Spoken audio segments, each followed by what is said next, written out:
A theological refutation to intelligent design. What I mean by that, about theological refutation to intelligent design, I want to address just the theological point of intelligent design, and I would suggest that it must be rejected only by theological reasons, not whether or not the discussion of that if intelligent design is really science or not, or philosophy or something like that, or so forth. I don't care about it specifically this point. Just suggesting that intelligent design must be rejected because he's not theology. It's not good theology, right? So it's basically my argument here. And I have do a video in Portuguese, and I have recording in English. My central argument is basically behind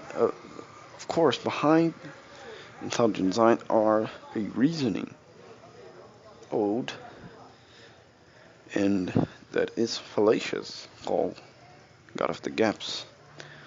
But not God of the Gaps has a scientific explanation, but God of the Gaps has a theological explanation.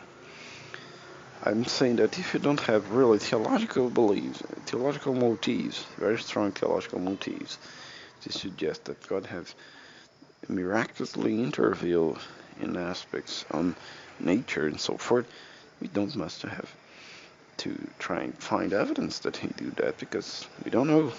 We don't know. And we don't put God, and this ideas was expressed by persons like Dietrich Bonhoeffer, a German theologian, and so forth, and many others, like other great chemistries and preachers, and scientists and preachers. I reread their names in 1 minute. Anyway, it's pretty easy, but you must understand that if you don't have theological motives for that, you don't must put this as a scientific explanation at all, because doing that, and as a person has doing that in history,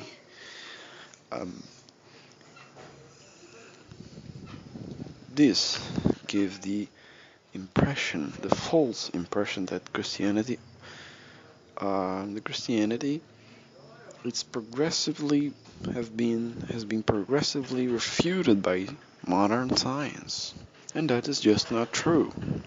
Because authentic Christianity, biblical Christianity for our Protestant view, majority, it's not, right?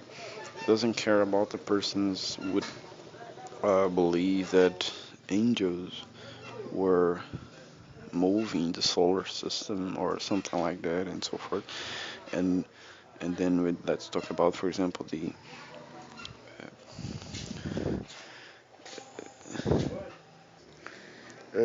the persons that have used this term are persons like Henry Drummond, a Scottish evangelist, I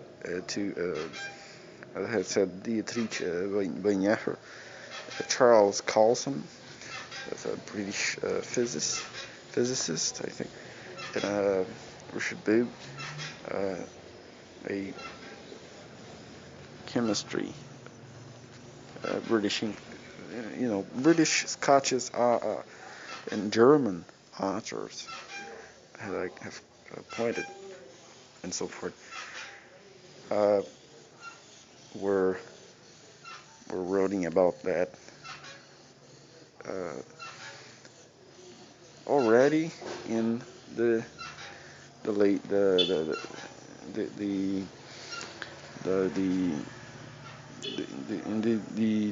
20th century, already in the 20th century, right?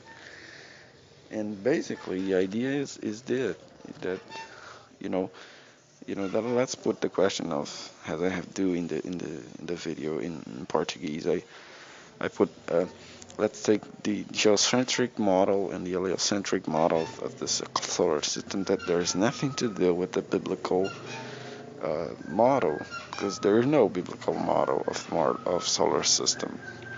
Do you understand what I said? There is no biblical model of solar system. So if the heliocentric model or the geocentric model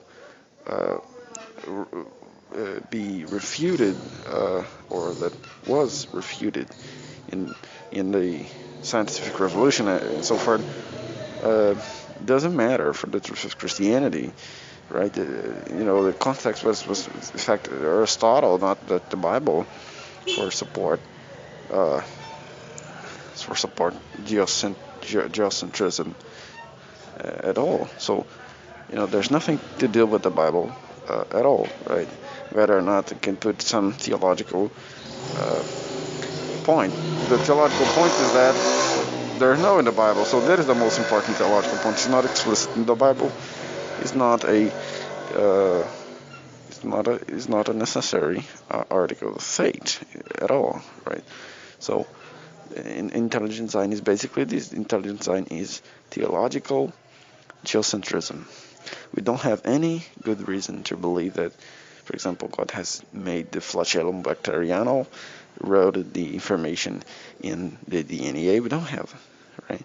And I think that that's different from origin of the universe and from the fine-tuning of the universe, because I think that this is much more clearly have been seen in the scripture, and not origin of life. That in fact we have a very peaceful view, like God has saying this, God said this, said that, and this happened, and the thing happened alone. He just ordered that the things for the things, and then the things happen, so forth.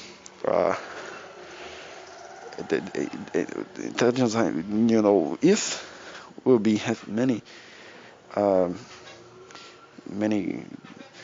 prebiotic chemistries and so forth have been called much more close about origin of life questions, and I don't know, information in DNA and DNA development operation and so forth.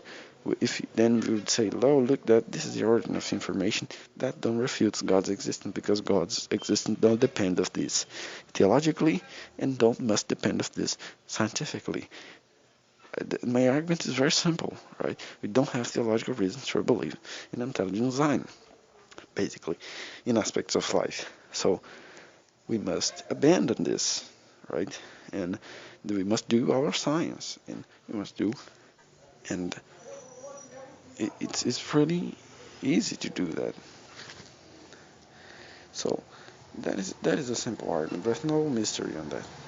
It's a simple argument. It's a strong argument.